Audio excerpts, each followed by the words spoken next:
Welcome to today's deep dive.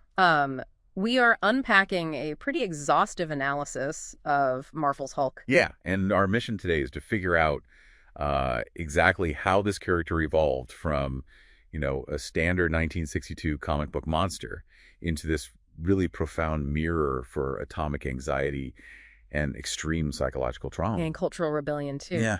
But right out of the gate, I have to start with this detail that completely hooked me. Oh, the Jack Kirby story. Yes. So artist Jack Kirby's actual visual inspiration for the character's raw power, it came from watching a desperate mother physically lift the back of a car to save her trapped child. Which is wild. It Yeah. just proves that extreme emotional stress really can unlock that latent, seemingly superhuman potential in ordinary people. Right, and that core idea of extreme stress unlocking something hidden, Yeah. that actually becomes the whole psychological foundation of the character. Exactly. You look at the clinical psychology behind Bruce Banner, there is a massive paradigm shift. I mean, most people assume the gamma bomb created the Hulk, but it didn't. That completely changes how I view the character. So you mean the trauma created the monster, not the bomb? Yeah, the radiation just made the monster bulletproof. Writer Peter David fundamentally shifted the entire narrative. I mean, he established that Bruce Banner suffered severe chronic abuse from his father, right? Right, a father who ultimately murdered Bruce's mother. So to survive that unimaginable trauma, young Bruce's mind fractured. He developed dissociative identity disorder. Or deity. Yeah, DD.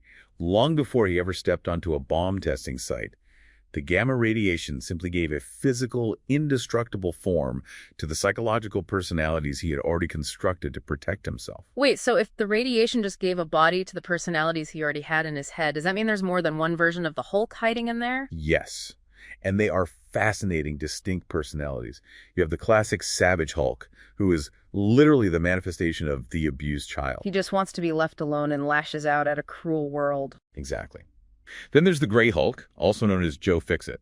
He's basically a teenager's idea of a manipulative tough guy. Yeah, he literally dresses like a 1930s mobster in a pinstripe suit, which is exactly what an angry teenager thinks being cool looks like. Right. And then you have the Devil Hulk, who looks demonic, but actually functions as a deeply malevolent yet fiercely protective father figure. It's so layered. It is. When you step back, the Hulk really demonstrates what happens when societal conditioning forces men to suppress vulnerable emotions, things like sadness, fear, insecurity. So Banner is a guy desperately trying to maintain total emotional control, only to have that repression violently explode into physical rage. Exactly. And you can see why anyone dealing with repressed anger might relate to that. But how did this character become such a massive cultural icon in the 60s? Well, look at the 1965 Esquire poll.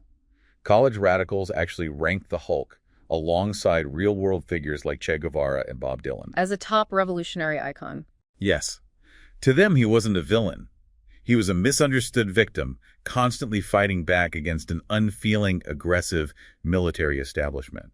That intense historical weight really makes the contrast with modern cinema striking. I mean, we all saw what happened with Smart Hulk in the recent movies. Right, where Banner essentially permanently cures his DID by merging his human mind with the Hulk's body. But by magically curing him, the movies lost the core tragedy that made the character so compelling, just so he could fit in better with the Avengers. Precisely. That heavy psychological struggle, the adversarial relationship between the fragile, traumatized man and the unkillable monster it was traded in for comedic relief. So why does all this matter for you, the listener? I think the ultimate takeaway here is that the Hulk isn't just a pop culture brute smashing tanks. No, he's an enduring canvas for a universal human struggle. He represents the exhausting battle we all face to process trauma, integrate our darkest parts, and somehow find emotional balance. And that raises an important question I want to leave you with today. Reminds me of Carl Jung's concept of the shadow. Those darker, unconscious impulses we refuse to acknowledge. Right. Jung posits that true psychological wholeness doesn't come from killing off those primal forces, but from accepting them. Wow. So think about your own life. What internal monster are you hiding away out of fear or shame that might actually just be a deeply buried part of your psyche trying to protect you?